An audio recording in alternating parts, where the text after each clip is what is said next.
Bienvenidos a nuestro segundo podcast en el cual abordaremos los desafíos que tiene la ciudad en la discusión del plan de ordenamiento territorial, la revisión de largo plazo. Para eso nos acompaña Alejandro Echeverry. Alejandro, bienvenido. Piedad, es un gusto para mí estar aquí compartiendo algunas ideas con ustedes. Bueno, vamos a dar una breve presentación de tu hoja de vida. Alejandro nació en Medellín, es arquitecto de la Universidad Pontificia Bolivariana, cursó un máster de estudios avanzados en urbanismo y planeación territorial y estudios de doctorado en urbanismo y planeación territorial por la ETSAP de la Universidad Politécnica de Cataluña. Entre el 2004 y el 2005, Alejandro fue director de la empresa de Desarrollo Urbano y entre 2005 y 2008 fue director de proyectos urbanos estratégicos de la Alcaldía de Medellín. Es decir, ahí hay un reconocimiento enorme a tu trabajo desde la empresa de desarrollo urbano con proyectos estratégicos que ahorita podemos hablar de ellos y que son reconocidos en toda la ciudad, Alejandro. De mucha gente. De mucha gente y tú a la cabeza. Sí. En 2010 fue cofundador y director del Centro de Estudios Urbanos y Ambientales de la Universidad EAFIT, URBAM, y en 2016 se convirtió en el primer latinoamericano en ganar el premio Obayashi de Japón, otorgado a investigadores que logran destacarse por logros e investigaciones académicas y otras actividades relacionadas con las ciudades. Dije que era breve para no hablar de muchos otros premios y distinciones en tu trabajo, Alejandro. Bueno, Alejandro, vamos a conversar, como decía al inicio, en torno a la revisión de largo plazo del Plan de Ordenamiento Territorial. Sí. Un breve contexto y atendiendo nuestro primer podcast, y allí estuvo Jorge Pérez, quien lideró justamente en el 2014 esta revisión del Plan de Ordenamiento Territorial, que es el que hasta ahora nos rige. Creo que hay muchos desafíos. Hemos tenido como ciudad enormes logros en temas de hábitat urbano, pero cada vez más evidenciamos, no sé si tú compartes esta apreciación, que hay unos temas estructurales donde aún patinamos e incluso donde hemos retrocedido de forma importante y que hay una oportunidad de verdad relevante cuando revisamos el plan de ordenamiento territorial en esa discusión de ciudad, cómo logramos que esos temas estructurales, problemas estructurales, podamos avanzar y no quedarnos estancados. Es decir, son desafíos múltiples, estamos hablando de vivienda, estamos hablando de medio ambiente, estamos hablando de gestión del riesgo, estamos hablando incluso también de transporte. Y tú recientemente en un podcast al cual fuiste invitado, creo que la persona era Juan Carlos Franco. Sí. Hablaste de estos temas para las ciudades latinoamericanas en general, pero también todo tu trabajo en Medellín, los aciertos, los desaciertos, etcétera, que pueden ser como el primer contexto para hablar sobre esa revisión del plan de ordenamiento territorial. No sé por dónde quieres arrancar tú. No, yo arranco por un poco siguiendo un poco el hilo que has de alguna manera como sugerido. Voy a mencionar algo de mi trabajo adicional, pero no es porque quiera contar la hoja de vida, sino porque desde hace algunos años tengo un privilegio de ser, de alguna manera, estoy vinculado al TEC de Monterrey, estoy haciendo también un poquito de publicidad. Muy bien, también se vale. Desde el TEC, con la iniciativa del Centro para el Futuro de las Ciudades, o la iniciativa de ciudades, desde algunos años estamos liderando procesos muy interesantes. Hay un equipo muy potente para las ciudades mexicanas. Desde hace años estoy muy vinculado con el proceso de las ciudades mexicanas y para Latinoamérica también, pero bueno, porque creo, y sí, pues esto está por fuera, creo que hay temas allí que serían muy pertinentes traerlos acá también. Como ellos, la razón por la cual yo llegué al TEC fue por la crisis de Monterrey en el 2010, crisis de violencia, quiero decir, por la experiencia de Medellín. Correcto. Creo que en México y en Monterrey hoy en día hay temas que yo creo que si tenemos una conversación espejo de pronto para un futuro cercano podría ser muy interesante. Bueno, ya se me olvidó de qué. Los temas que trataste en ese podcast donde también hablaste sobre tu experiencia en el TEC de Monterrey. Por ejemplo, hablabas, y no sé si quieres que arranquemos por ahí, como un ejemplo de los procesos de planificación, incluyendo el plan de ordenamiento territorial. Decías, el eje de la transformación urbana en Medellín ha sido el transporte, en especial los avances en el sistema integrado de transporte del Valle de Aburrá. Sí, pero ya de acuerdo, Piedad, pero voy a conectar un poco con lo que decías anteriormente. en relación con los retos y los procesos del plan de ordenamiento territorial, porque esta es una conversación.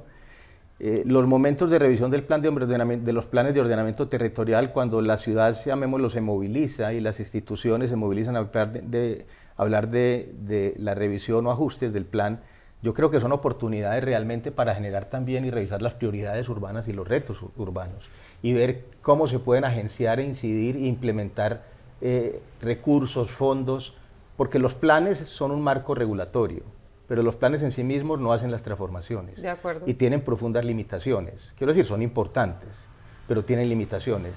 Entonces, de eso vamos a hablar yo creo que también un poco. Y tampoco yo creo que hay que extrañarse de que las ciudades tengan constantemente retos. Fíjate lo que le está pasando a Medellín con una cosa absolutamente inesperada. Se convirtió en la ciudad más turística de Colombia de lejos. Y entonces está el tema de la gentrificación, no sé qué, hace 15, 20 años o 30 ni soñábamos, nadie buscó, ninguno de estos proyectos buscó que eran orientados hacia el turismo, etcétera, y está trayendo retos extraordinarios y nuevos. También oportunidades. Y oportunidades también, sí. Retos, no estoy diciendo negativos o positivos, quiero decir, desafíos, ¿cierto? De acción pública. De acción pública, pero las ciudades nunca acaban. Y siempre que tú haces un proceso de transformación, inclusive exitoso, nunca es finito. Porque pues, aparte de que los problemas estructurales que tenemos son tan profundos, quiero decir, son de tantas décadas, es utópico pensar que vamos a solucionarlos en 8, 10, 12 años. Siempre las ciudades están en un proceso de mejoramiento por capas, nunca de soluciones absolutas. Yo creo que hay también que medir bien la perspectiva de las decisiones públicas y la ambición de los proyectos. Uno mejora cosas y mejora limitadamente cosas. De acuerdo, Alejandro. ¿Cierto? Y hay una palabra clave que tú utilizaste y que yo la quiero traer a colación, porque estoy completamente de acuerdo contigo. O sea, las ciudades son como unos seres vivos, ¿cierto? Como nosotros. De acuerdo, sí. Como nosotros, sí. Van evolucionando y esa evolución conlleva nuevos desafíos, como tú lo mencionabas. Pero es ahí donde, con recursos finitos, que sí lo son, los recursos finitos, la priorización es fundamental. Entonces, la invitación, no sé si compartes esta invitación que te hago, es de cara a ese plan de ordenamiento territorial como ciudad, deberíamos tener una priorización de cuáles son los problemas esenciales a los cuales vamos a poner atención. No para dar la solución definitiva, como tú decías, pero sí a cuáles nos concentramos. Y no sé si ahí tengas una idea. No, la idea que estás planteando es absolutamente clara, pero requiere ajustes estructurales, inclusive a la ley de los planes de ordenamiento territoriales. Porque los planes de ordenamiento territorial... ¿Es de los 80 o no? Es de los 1988. Y en el 2000. Okay. En el 2000. De hecho, cuando nosotros llegamos al gobierno, llevaban ya algunos años, es otra historia, de aprobado el plan de ordenamiento y no había pasado mucho. Quiero decir, no se habían hecho muchas cosas, porque había que generar recursos, las agencias para hacerlo, los proyectos y sobre todo lo que acabas de mencionar, que es ahí donde los planes y la ley, que no es el marco jurídico que tenemos hoy, debería modificarse, de ser mucho más estratégicos, mucho más enfocados, con mucho más foco, con mayor capacidad de adaptación y cambio, porque cada año, 2 años, 3 años se aparecen circunstancias nuevas. Quiero decir, posiblemente las letras gruesas no, pero hay circunstancias nuevas y de alguna manera con una capacidad también de enfocar de alguna manera cómo pueden ser los procesos de implementación que conecten con la realidad. Porque una de las tragedias de los planes de ordenamiento, y uno lo ve a muchas personas de las que participamos o que han participado en los planes de ordenamiento territorial, tú siempre ves la queja, es que el gobierno no ha implementado lo que propusimos, es que no ha desarrollado los instrumentos, y nosotros tenemos que ser conscientes que estamos en un marco limitado de gestión pública. Las ciudades latinoamericanas no tienen continuidades perfectas. De acuerdo. Entonces no podemos soñar una regulación que ponga en escenario una continuidad perfecta porque no va a operar, que es lo que le pasa a los planes de ordenamiento territorial. Quiero decir, a muchos de ellos les pasa la realidad por el lado y tú los evalúas después de 6 años o 10 años y te das cuenta que muchas de las cosas que suceden en la ciudad, como todas estas cosas nuevas que hemos visto, no estaban previstas en el plan. Entonces tú no puedes mantener un marco regulatorio 6, 5, 7 años en un contexto que genera zonas de presión distintas, las que estamos viviendo hoy en relación con las zonas, por ejemplo, de presión por el tema de la gentrificación, que en España les dicen las zonas tensionadas, o procesos de todo este tema tan urgente que ha sido histórico de gestión de riesgo en los bordes urbanos por las lluvias y el cambio climático. Mencionabas el tema de, dijéramos, de la contaminación del aire. Entonces los instrumentos tienen, y hoy tenemos herramientas para eso. Antes teníamos menos herramientas, pero hoy con eso abriría, quiero decir, esta conversación podría abrir otro capítulo de lo que se nos viene, por ejemplo, con la inteligencia artificial regenerativa, en relación para los procesos dijéramos, de planes de ordenamiento territorial y regulación urbana, que no es las smart cities que construyen datos y dan estadísticos, sino que son herramientas para propiciar escenarios futuros con discusión pública, donde tú puedas tener esos escenarios futuros con procesos, dijéramos, de densidades de población distintas, con circunstancias climáticas distintas, con herramientas que te las visualizan, que te las expresan y pueden abrir procesos de participación y de actualización mucho más. Apenas estamos entrando en ese mundo. Eso me parece apenas muy estamos entrando en interesante. ese mundo. Todavía no, quiero decir, ya estamos en el ChatGPT y todo eso, pero todavía nuestros instrumentos regulatorios no lo tenemos. Pero en 1 o 2 años vamos a estar ahí. Eso que mencionas es muy importante, Alejandro, porque yo creo que una palabra clave para que efectivamente los procesos de planificación se implementen en un mayor grado, en un mayor porcentaje, es la apropiación social. Una discusión por allá en 2014, yo creo que tú también desde Urban estuviste ahí presente, es que el plan de ordenamiento territorial resulta un documento pesado, denso, son 700 páginas y no sé cuántos anexos técnicos. Un macro documento como muchos macros del plan. De acuerdo, exacto. Y el entendimiento de la mayoría de la gente es nulo, o sea, no entiende qué es eso de un polígono. O sea, en la mayoría del lenguaje que utiliza el plan de ordenamiento territorial es muy complejo. Eso para arquitectos o para abogados, pero no para el común de la gente. Y ese común de la gente, tú lo mencionabas ahorita, tiene necesidades de vivienda de interés social, tiene necesidades de vivienda de interés prioritario, tiene necesidades en cuanto a su movilidad, tiene necesidades en proyectos de gestión del riesgo. Esa apropiación social de los planes también es un componente que yo quiero pues como que en algún momento de la conversación salga y miremos qué propuestas podrían ser interesantes. Sí, que sea accesible, que sea legible, que sea entendible, hace que la participación pueda ser activa y pueda ser útil. Pero ese es un tema que yo creo que son 2 conversaciones, una con el marco regulatorio y la ley que tenemos hoy que induce, la ley que tenemos hoy induce a que sean así, complejos. A que sean complejos, vastos, abarcadores, pensando en que puede uno predecir el futuro a 10, 12 años, 15 años. Quiero decir, esa es la ley. Y seguramente, como es la ley, pues la revisión que se está haciendo ahora, etcétera, yo creo que se pueden hacer ajustes importantes, pero hay que cumplirla. Lo otro es, que yo creo que es una reflexión que este país necesita, y no solo la región, no solo Medellín y Antioquia, es, bueno, y yo creo que Medellín, que ha sido tan innovador, puede marcar la línea para el país en ese sentido. Bueno, es que nosotros necesitamos realmente, dijéramos, situarnos en el momento en que estamos y hacer realmente una revisión propositiva a la ley para hacer documentos mucho más sencillos, más acutados, más precisos, que puedan extenderse de acuerdo a las necesidades, con unas definiciones generales y unas definiciones específicas para algunas cosas, pero no para todo, que de acuerdo al proceso que se vaya dando, tú lo vas implementando con mecanismos mucho más horizontales dijéramos, de participación y de implicación y discurso. Quiero decir, una cogobernanza. Yo creo que menos vertical y menos top-down. Yo creo que esta ciudad, si hay alguna ciudad que tiene una, llamémoslo, una estructura institucional y dijéramos una capacidad social por fuera del gobierno potente, con una cantidad de iniciativas de diferentes, llamémoslo, grupos, organizaciones sociales, fundaciones, etcétera, y políticas y proyectos que se están haciendo maravillosos en relación con diferentes temas que tienen que ver con el ambiente, que tienen que ver con la movilidad, que tienen que ver con, dijéramos, el emprendimiento económico. Imagínate un plan mucho más poroso, mucho más situado, mucho más dinámico, que detone alianzas, que detone procesos, que lea qué es lo que está de alguna manera sucediendo en el territorio, y que, dicho eso, hay problemas estructurales que requieren de mediano y largo plazo, que pueden ser poquitos en términos de lo prioritario, que debería esta ciudad tener un foco en eso, como es la gestión de riesgo y los temas que uno pudiera llamar como de justicia ambiental.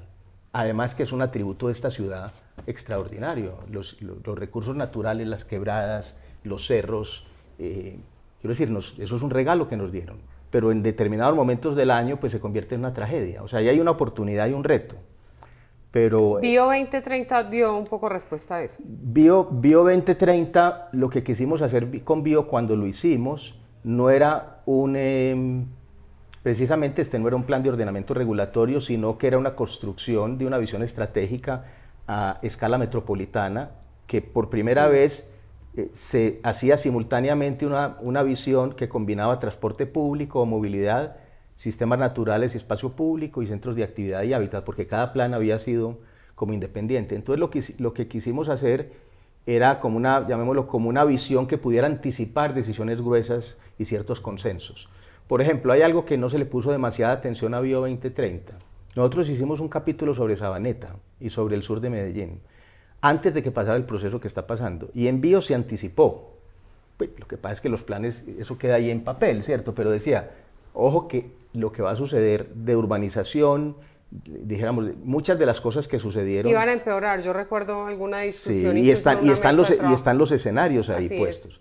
Pero también en Bio, por ejemplo, se puso, llamémoslo, en el centro lo que la ciudad está haciendo, no de forma perfecta, pero yo creo que sí han hecho cosas muy interesantes y buenas, de que el futuro del Valle del Aburrá, no lo único, pero un elemento estructural del plan y de los temas de ordenamiento iba a ser el eje del río y el suelo a lo largo del río. Acuérdate que hace 25, 30 años, las zonas de renovación y los proyectos de vivienda a lo largo del río eran una utopía. Absolutamente. Y no había mercado inmobiliario ni compradores, nadie pensaba siquiera que fuera posible. También por la gran contaminación del río. Por la gran contaminación que ya del río. Como que se nos claro, pero era eso. porque era un suelo industrial, también. etcétera. Bueno, y la vocación de la ciudad era industrial. Y esto empieza también con el plan, pero también con una acción directa de un proyecto de Ciudad del Río, que se va a la primera fábrica Simesa. Las estaciones del metro, por muchos años, después de empezar que el metro a operar en el año 96, las estaciones del metro no se convirtieron en focos atractores de desarrollo ni temas inmobiliarios importantes. Quiero decir, por muchos años. O sea, tú le puedes medir los años que no sucedió mucho con las estaciones. Pero después de un punto, cuando se ponen estos temas centrales, empiezan estos temas de renovación, dijéramos, las iniciativas privadas, después de unos años se dan cuenta y aparecen algunos centros comerciales. ¿Mallorca es que se llama? Bueno, Mallorca. Claro. Asociados a la estación, después otros asociados a la estación.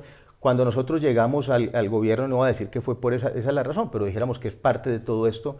Cuando llegamos al gobierno se estaba empezando a construir el Metrocable y no tenía un proyecto asociado a las estaciones del Metrocable, ni el metro tenía unos proyectos asociados a las estaciones de los metros, y se hizo y trabajamos muchísimo en esta idea de los proyectos urbanos integrales, que a partir de las estaciones de transporte la oportunidad era cómo generar un desarrollo urbano, de espacios públicos, de proximidad.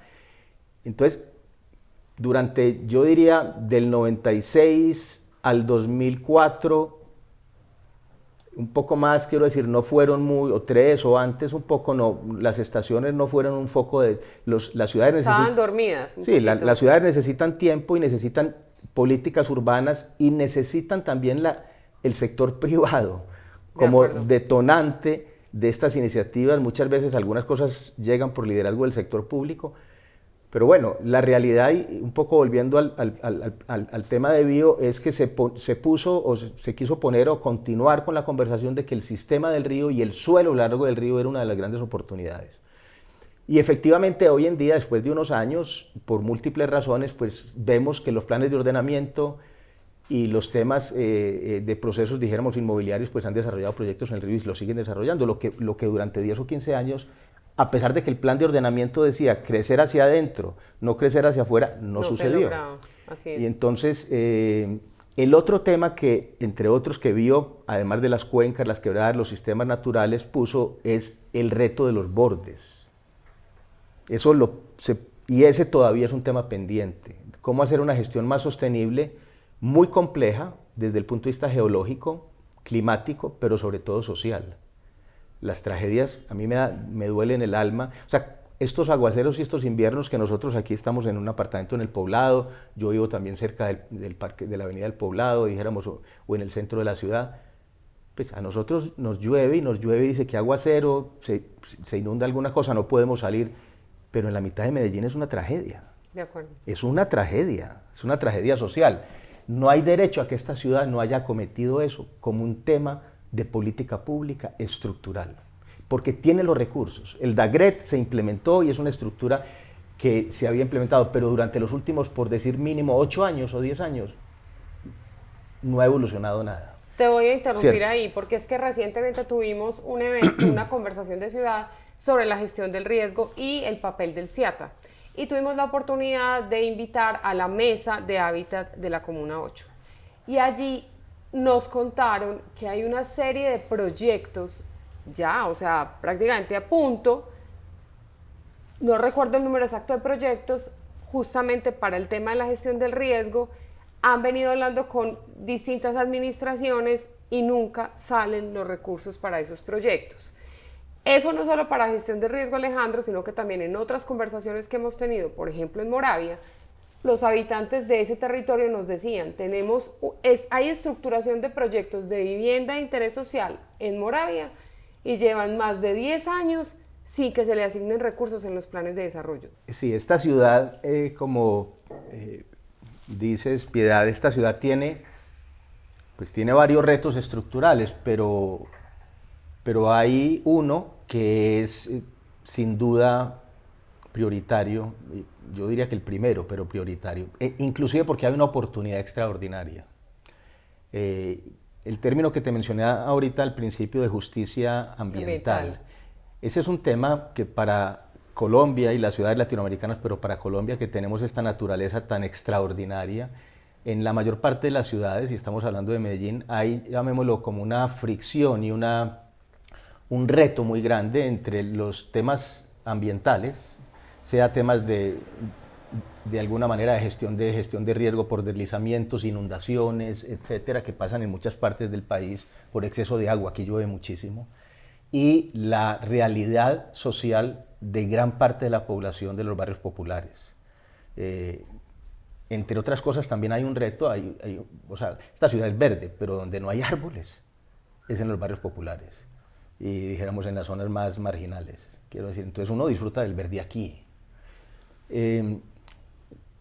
Entonces Medellín desde hace muchos años, además, tiene ese problema que no es que sea culpa, llamémoslo, de un gobierno, es un tema histórico, inclusive a veces no es ni culpa de los procesos de planeación, porque el proceso explosivo de ocupación que se dio en nuestra ciudad y en otras, pero en esta, se dio tan rápido entre los años 50, 60, 70 y 80 y 90, que creo que ningún plan de ordenamiento ni ninguna estrategia realmente urbana hubiera podido responder a esto. Cuando una ciudad pasa en los 50 de 350.000 habitantes al área metropolitana en el año 2000 a 4,5 millones, pues ahí no hay y sobre todo mucha parte de la población viene con necesidades estructurales del campo, a habitar zonas críticas que teóricamente en los planes de ordenamiento vigentes que han ido subiendo el nivel, dijéramos, de la cota de urbanización, eran zonas que no se podían urbanizar por la pendiente.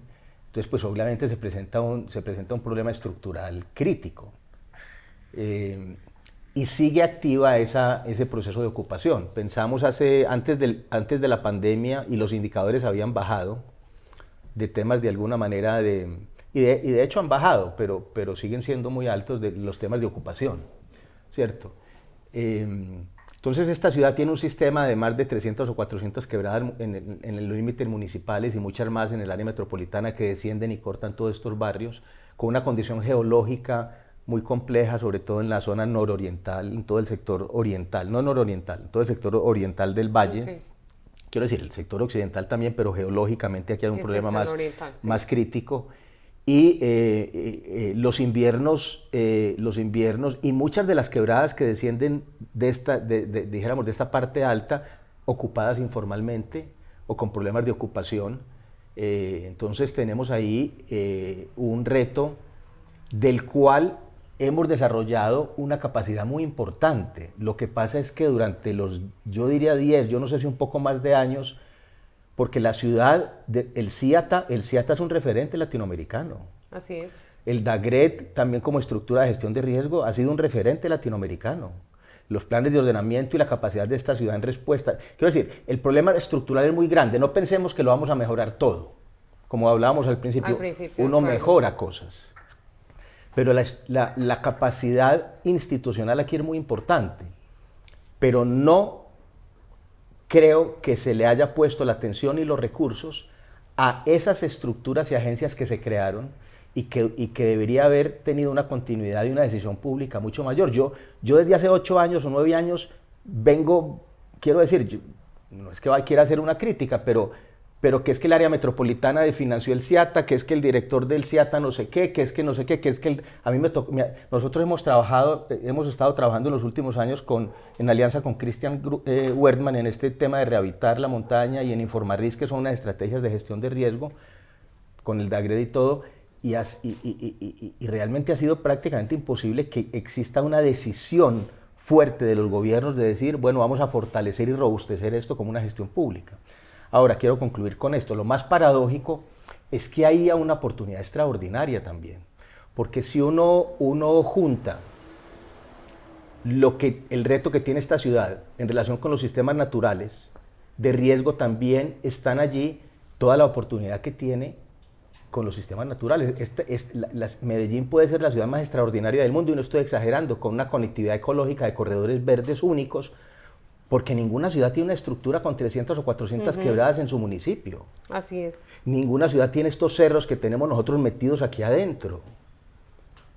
Quiere decir, ahí hay una estructura natural que, si se hace una política pública sugerente, propositiva, ilusionante, o sea, no solo reactiva al riesgo, de acuerdo, ¿cierto? Vamos a mejorar el riesgo, vamos a gestionar el riesgo, vamos a hacerlo, pero vamos a convertir esto en un sistema, llamémoslo verde, que generemos una conciencia de la ciudad en torno a cómo aprovechamos esta condición y evitamos la gestión de riesgo.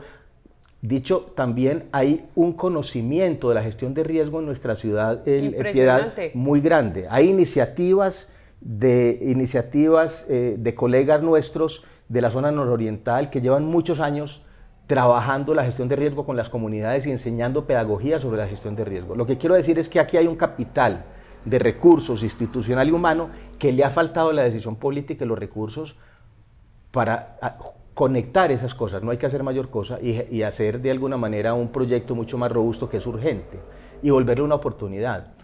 Porque quería comentar algo que en otra conversación yo mencioné, no sé si tenemos tiempo de desarrollarla. Esta ciudad no tiene una estructura de gestión de parques. Quiero decir, no hay un recurso, una institución y llamémoslo, un agenciamiento a la escala de esta ciudad. Metroparques, no, voy a decir, Metroparques, iba a decir que no es nada. Metroparques tiene unos parques que son temáticos, generan unos recursos, pero es que tenemos unos cerros que no están integrados a la ciudad. Tenemos una cantidad de posibilidades de parques, entonces... Parques barriales, muchísimos. Claro, si le generamos una agencia de parques urbanos y de gestión de riesgo simultánea a esta ciudad, yo creo que ahí la oportunidad que tenemos es única. Ese es el ADN de Medellín, si fuéramos a hablar de futuro. Te voy a interrumpir. Es muy interesante eso que estás diciendo, porque una de las preguntas que tenía por acá es que en el podcast en el que tú participaste con el señor Franco, hablabas de la institucionalidad que ha creado esta ciudad. Pon tú el Parque Explora, el Jardín Botánico, Ruta N, etcétera, etcétera. Estás hablando aquí de una propuesta de una nueva institucionalidad que aproveche... Más ambiciosa. Es que nosotros tenemos que ir para adelante. De acuerdo. Y ahí va no sé cómo decirlo, no sé si estás de acuerdo con esto, pero también en la creación de esa institucionalidad estamos un poquito quedados, como que hace rato no se crea una nueva institucionalidad. En los temas pública. De riesgo, de gestión ambiental, de gestión de parques, de todo eso estamos quedados.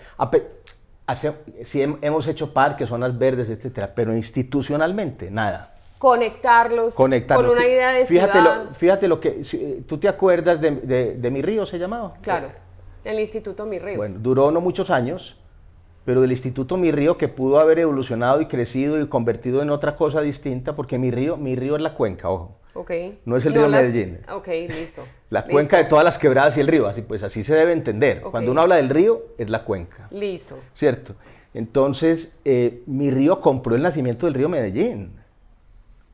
No sé, o sea, ustedes no han ido al Alto de San Miguel. Sí. Bueno, el Alto de San Miguel, eso lo compró mi río. Eran potreros pelados. Y los dueños, nada, o sea, la No, conservación ambiental no existía. No, si es se que quiere. no, es que no le puedes tirar la responsabilidad a los No, ganaderos. privado, claro. No, ellos tenían, quiero decir, tenían su idea, tenían unas fincas y estaban sacándole provecho a eso. Sobre eso hay un cambio cultural, pero dijéramos que mi río compró no sé cuántas hectáreas, yo creo que fueron más de 800, y hoy en día es un parque natural sin haberle sembrado un árbol. Eso lo hace una institución o una iniciativa, muy pequeñita en ese momento.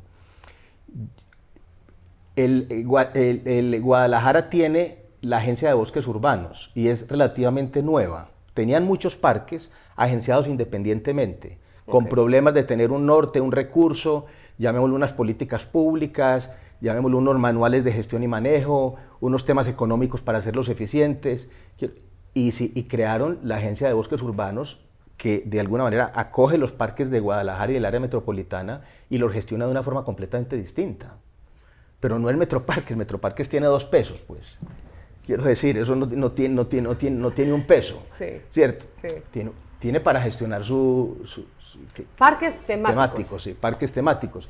Entonces, la oportunidad es tan bonita en esta ciudad, pero es también tan retadora con el tema de gestión de riesgo, etcétera, y además que una cantidad de iniciativas institucionales están ahí que seguramente con una gestión estratégica y con un recurso que no tiene que ser muy grande es poner a trabajar juntos esto y hacer una gestión importante de reducir el riesgo, dijéramos metódicamente, pero también ir creando una estructura de gestión verde que yo creo que es un reto de escala mayor. Quiero decir, no, la ciudad sí ha hecho corredores, siembra jardines, no quiero demeritar eso, pero eso no es. Hay que ser más ambiciosos, ese es su llamado. Más eso ambiciosos. no es, y eso no es lo que va a estar de alguna manera alineado respondiendo a los retos de cambio climático, a los temas de aire. Medellín lo puede hacer, es que me empiezas a preguntar y me empiezo a mencionar. Hace mucho no hablaba de Medellín, entonces. Pero Alejandro, me gusta eso que estás diciendo porque me trae a colación el siguiente tema. Espero que no digas que me estoy desviando, pero creo que no, nos estamos aproximando. Sí. El enfoque metropolitano y el papel del área metropolitana del Valle Borra. Sí. Porque hablaste de Mi Río y recuerda tú que el primer hecho metropolitano del área metropolitana del AMBA es el río. Sí. Ese es el primero. Hablaste del CIATA, que es un proyecto que es financiado por el área metropolitana. Está en Cicla, movilidad sostenible, pero pare de contar. Hay que darle la vuelta en Cicla, pero Bueno, ese es otro ese tema. es otro tema, pero Sí. me perdonarán, de pronto estoy siendo muy atrevida, pero pare de contar. Y el AMBA tiene una definición de hechos metropolitanos, pues basta, ¿no? Que no sé si sea bueno o sea malo, pensaría que no es tan bueno por el foco de la entidad. Pero todos estos temas que hemos planteado, el tema de gestión del riesgo, el tema de medio ambiente, vivienda, etcétera, son temas que tienen que tener sí o sí un enfoque metropolitano. ¿Cuál es el papel del área metropolitana? Sí, yo creo que, Piedad, yo creo que nos tenemos que poner también un poco en la realidad política. Yo trato de no pensar mucho, llamémoslo como en teoría o con el deseo, porque los planificadores y quienes trabajamos en estos temas de las ciudades nos acostumbramos, o es muy frecuente, de que propongamos cosas, hagamos gestiones y todo con el deseo. Muy bien, mamá, ¿qué nos vas a decir? Y el deseo a veces es muy lejano a la realidad, ¿cierto? Y más cuando decimos, es que esto requiere de 4 años, de 6 años, yo creo que, a ver, el área metropolitana es un logro de esta región. Sin duda puede tener y debe tener un rol mayor, pero cuando uno lo compara con otras ciudades, hace 6 meses estaba yo me invitaron estaban revisando la implementación del área metropolitana en Santiago de Chile, en el Gran Santiago es nueva. Quiero decir, nueva se hizo en los últimos años y no ha pasado mucho. Entonces invitaron a una serie de expertos a liderar unos talleres, y entre esos Medellín, pues en el caso a mí, para ver cómo la experiencia de Medellín podía de alguna manera servir de aprendizaje para Santiago de Chile, para el área metropolitana de Santiago. Y efectivamente, cuando uno compara situaciones de áreas metropolitanas, hay temas hechos metropolitanos. Te voy a poner un ejemplo, que no necesariamente han sido gestión del área metropolitana, pero que esta ciudad se ha ido acometiendo, como el que hablábamos ahorita. Uno tiene que ver con el metro, el sistema metro, que comparado con, bueno, el sistema, el SITBA, no el metro, sino el SITBA, que comparado con otras ciudades colombianas, pues estamos de lejos mejor. Pero eso es por una institución como el metro. Quiero decir, se puede mejorar, y eso es un hecho metropolitano. De acuerdo. No derivado únicamente del área, pero es un hecho metropolitano. El tema de los procesos de renovación urbana a lo largo del río, que están sucediendo en Sabaneta, en Envigado, en Medellín, eso es un hecho metropolitano, pero no es derivado del área metropolitana. Entonces efectivamente yo creo que el área metropolitana tiene un rol de tratar también de inducir, de liderar conversaciones, no estoy diciendo que lo hubiera hecho del todo, pero no que todo lo que pueda gestionar el área dependa de lo que debería ser su marco de autoridad como ente regulatorio. Porque yo creo que hay que generar empatía y movilizar acciones metropolitanas que los otros gobiernos municipales las incluyan en sus planes de ordenamiento territorial y en sus conversaciones de gestión. Sí. Dicho de otra forma, yo no creo que hacer un área cada vez más grande y más potente y que asuma mayores responsabilidades va a ser mejor la gobernanza metropolitana. Yo creo que se debe generar un equilibrio entre cómo las municipalidades pueden estar más alineadas sobre hechos metropolitanos, que el área se convierta en un agente, llamémoslo, que oriente eso, pero que no necesariamente sea autoridad, porque políticamente no te lo van a permitir los alcaldes.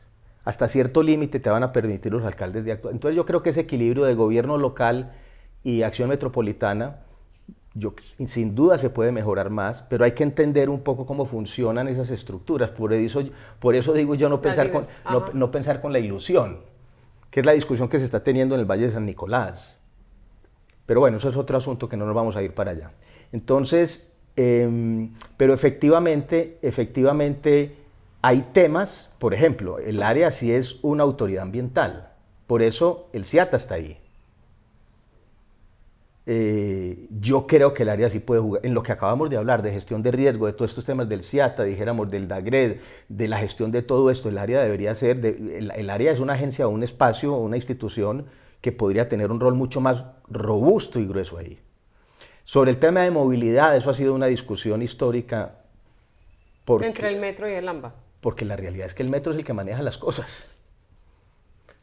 ¿Cierto? Una apreciación fuerte. No, es la realidad. El sistema de movilidad de Medellín ha evolucionado, es por el metro. Quiero decir, bueno, no sé, sobre eso quiero decir, yo estoy haciendo aquí afirmaciones, pero no estoy diciendo que no pueda. Entonces, yo no sé si vale la pena poner a pelear a uno con el otro, sino leer cuáles son las capacidades efectivas que cada uno tiene en su marco de gestión y dijéramos de gestión de los recursos y de los sistemas. Mejor dicho, en otras palabras, volviendo un poco a la conversación inicial de los planes de ordenamiento territorial, lo que yo estoy tratando de plantear aquí es ser, llamémoslo, más inteligente en leer cuáles son las capacidades institucionales, los recursos de las instituciones, y no tratar de suplantarlos con estructuras públicas, sino tratar de generar una gobernanza, una cogobernanza que sea más efectiva, no perfecta, pero más efectiva. Pero hay temas que sí requieren decisiones, la gestión de riesgo, la movilidad creo que está, llamémoslo, comparado con otras ciudades colombianas, está en buenas manos, puede ser mejor. Pero el sistema integrado de transporte, yo creo que la evolución que ha tenido esta ciudad es extraordinaria. Esta ciudad ha hecho que sea accesible la ciudad y los barrios populares. Quiero decir, en muchas partes y muchas ciudades latinoamericanas, cuando tú hablas de los barrios populares son invisibles, no existen. No hay accesibilidad. Claro, en la conversación, en la discusión pública, aquí sí existen. No están solucionados los problemas, pero existen y se llega a ellos y son visibles. Y eso es un aporte muy importante. Y creo que el transporte público tiene que seguir siendo un eje absolutamente fundamental. Lo hemos olvidado un poco en términos, llamémoslo, de de cambio cultural. Hay que hacer restricción al uso en algunas áreas, seguramente hacia allá va el mundo. Quiero decir, puede que nos demoremos más, pero va a haber un cambio muy grande en la movilidad que está sucediendo en el mundo y se va a acelerar, así como la inteligencia artificial con dijéramos, el tema de los vehículos autónomos, con el tema de todos los carros compartidos. Quiero decir, y no va a ser por ley ni porque se le exija a la gente, es porque va a ser más barato para la gente. Muy interesante, el incentivo económico ahí. Va a ser más barato. Si tú no necesitas, si tú puedes tener un servicio de un carro compartido, repartido entre 16 familias, ¿para qué vas a comprar un carro tú sola?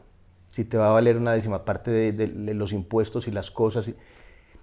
Eso va a pasar muy rápido y va a cambiar muchas cosas en las ciudades, seguramente que no nos estamos anticipando a esto, pero el riesgo es que se le baje el foco, la inversión y dijéramos la prioridad del transporte público. Yo creo que el transporte público para las áreas urbanas seguirá siendo absolutamente fundamental para el futuro. Por lo menos el que yo creo que, a mí ya no, por lo menos el que le va a tocar a mi hijo, que tiene 23. Y sobre eso hay que tener una apuesta muy, muy grande. Pero yo creo que el área metropolitana tiene una responsabilidad muy grande, pero debe leer bien dónde puede realmente generar ese liderazgo y cuáles son las atribuciones que puede tener como autoridad y cómo puede articularse con los otros gobiernos locales. No sé. Alejandro, pasemos a un tema que me parece importante, porque tú mencionaste la priorización y ahí claramente pues elegiste el tema, ¿cierto? Gestión del riesgo, medio ambiente, justicia ambiental, temas pues fundamentales para nuestra ciudad, dada su topografía, que genera riqueza, pero que también genera desafíos. Es una oportunidad extraordinaria y un reto urgente. De acuerdo. Sí. En esa lista, porque dijiste, para mí es la primera, pero puede haber un segundo y un tercer tema que podamos aquí discutir para ya ir cerrando nuestra conversación. Vivienda, por ejemplo. Sí, ya eso es lo que te iba a decir. Vivienda es un reto igual de importante, con dificultades en el caso del municipio de Medellín, porque pues no tenemos como otras ciudades del mundo, dijéramos una periferia plana donde pueda haber una expansión y dijéramos donde la ciudad pueda extender y poder tener más oferta de suelo, porque para la vivienda, sobre todo la vivienda social, pues para que den los números pues se requiere ciertas condiciones pero hay un problema estructural del déficit, déficit cualitativo y cuantitativo. Así es. Entonces hay un tema que ya se está trabajando, pero puede ser mucho más fuerte. Cuando digo se está trabajando es porque sé, por ejemplo, que Confama ha implementado una política pública de mejoramiento muy interesante, que puede replicarse en gobiernos. El tema de mejoramiento de vivienda, porque hay un déficit cualitativo que es mucho mayor que el cuantitativo. Que es mucho mayor y es muy prioritario. Entonces hay un tema de mejoramiento de vivienda que es urgente y que yo creo que hay una oportunidad también de negocio, de beneficio de la gente, de vincular a la gente muy importante, muy grande. Y hay un déficit cuantitativo también en general en vivienda en Antioquia, que se hace en Medellín, que se hace muy poquita vivienda. Cada vez menos.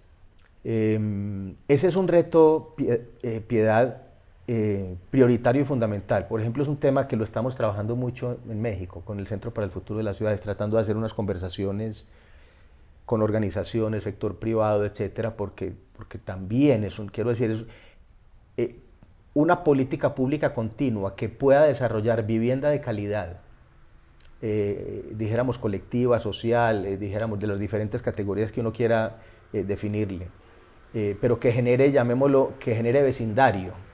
Quiero decir que genere relaciones humanas, que esté próxima a posibilidades de trabajo, que no expulse las familias hacia la periferia, que les haga mucho más difícil la vida, pues sigue siendo un reto inmenso para la ciudad, dijéramos, para los gobiernos de las ciudades latinoamericanas. O sea, las políticas de vivienda relativamente exitosas que uno ve son cuantitativas, pero después terminan muchas de ellas teniendo unos problemas sociales inmensos.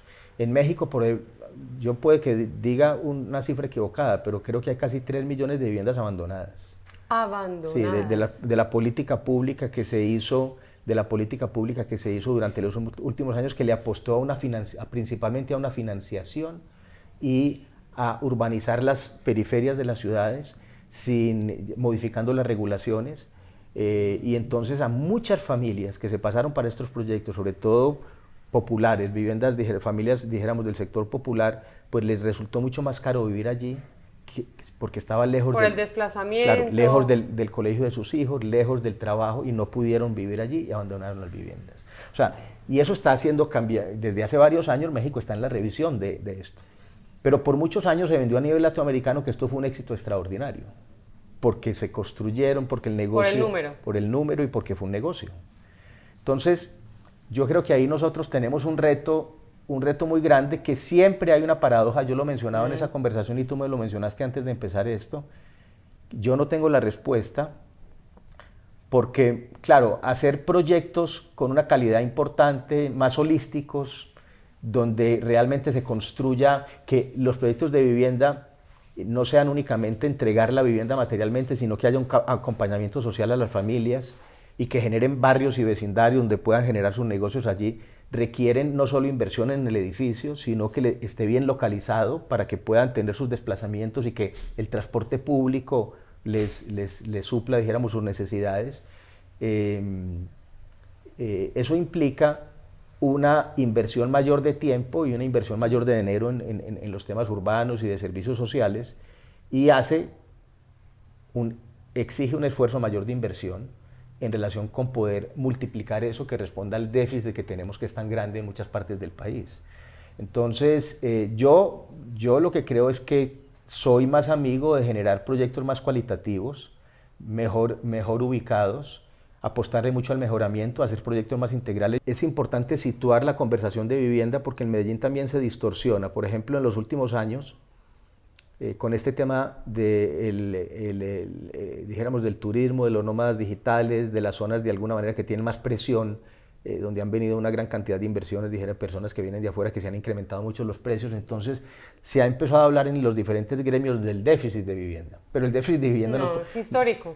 Es histórico y está en otros lados. Quiero decir, de acuerdo. El déficit de vivienda no está en Laureles ni en el Poblado. Quiero decir, el problema de vivienda, llamémoslo, en esas áreas tensionadas por la gentrificación y esto, no digo que no sea importante, pero es una conversación distinta. Pero el déficit de vivienda estructural lo tenemos en los sectores populares. Entonces, hay que hablar a escala metropolitana, porque Medellín no puede solucionar su problema, porque no tenemos suelo. Quiero decir, puede haber no es que no puedan haber proyectos, pero no a la escala y en el volumen que necesitamos. Y ahí se conecta con la movilidad. Sin duda se conecta con el sistema integrado de transporte, con las áreas de empleo y trabajo. Ahí es donde la conversación, de alguna manera, el liderazgo metropolitano es muy importante en ese tema con los otros municipios.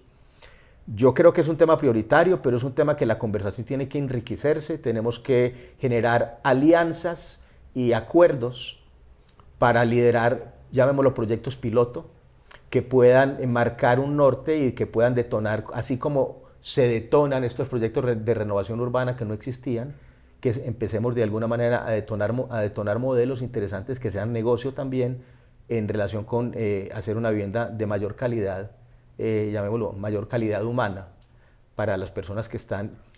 Sin duda es otro tema que es muy importante. Este tema de la vivienda, pues el gobierno nacional, y en el de riesgo también, pero en el de la vivienda el gobierno nacional es un jugador muy importante.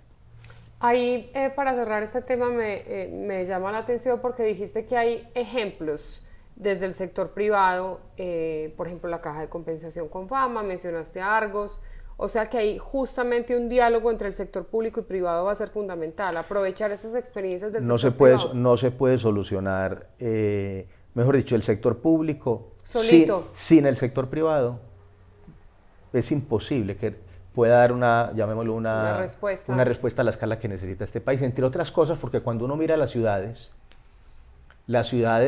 pues quiero decir, sin duda hay una relevancia, dijéramos, del sector público y del gobierno, pero tú puedes mirar y puedes identificar de las ciudades qué es lo que ha hecho el sector privado, y yo creo que es el 90%. Quiero decir, son procesos que tienen regulación, entonces, para la escala de lo que necesitamos, y yo creo que ahí debe haber una convergencia. Ahí es donde entra la política también, que es tan complicada, porque Para estos proyectos tiene que haber convergencia y tiene que haber confianza. Pero hay ejemplos, hay plataformas de acuerdos con una perspectiva en ese sentido, por ejemplo, en Barcelona se implementó el Observatorio Metropolitano de Vivienda, hace no muchos años, cuando no digo no muchos años, hace por ahí 8 años, precisamente porque la discusión entre el sector público y el privado y las organizaciones sociales nunca se encontraba. Entonces generaron una herramienta que pusiera los datos de todos y pudiera haber una convergencia y ayudar a la conversación en la toma de decisiones. ¿Y no crees que el área metropolitana, por ejemplo, podría Puede crearlo? tenerlo. O sea, es el Observatorio de Vivienda, de Hábitat se llama, de Barcelona, tuvo un objetivo en la sombra: alinear las conversaciones para que se pudieran dar los acuerdos en el tema de la vivienda. Excelente. ¿Cierto? Excelente. Porque había una construcción de datos ya más conjunta, porque cada sector y cada gremio o gobierno tenía su propia interpretación. Todavía la tienen, pero esto reduce de alguna manera y pone en una situación más real.